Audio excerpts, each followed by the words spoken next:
अस्सलाम वालेकुम नाजरीन, आपको 2000 केस के मुताल्लिक बड़ी खबर से आगाह करूं। जुडिशल मजिस्ट्रेट शर्की की अदालत ने 2000 को 1 अगस्त को पेश करने का हुक्म दे दिया, जिसके बाद केस के तफ्तीशी अफसर को हुक्मनामा जारी कर दिया गया। 2000 की बाजियाबी से मुतल्लिक वालदा की दरख्वास्त पर समाअत हुई।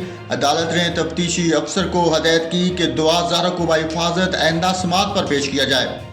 अदालत ने कहा कि सिंध हाई कोर्ट ने भी तफ्तीशी अफसर को 2000 की लाहौर से कराची मुंतकली का हुक्म दिया था। 2000 को कराची मुंतकिल किया जाए ताकि केस और कस्टडी का मामला निपटाया जा सके।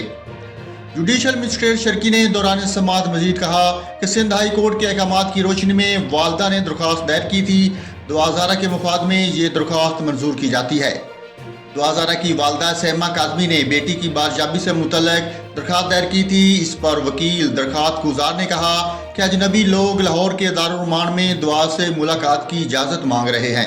वकील ने मजीद कहा कि इन मुलाकातों का मकसद 2000 को दबाव में लाना हो सकता है।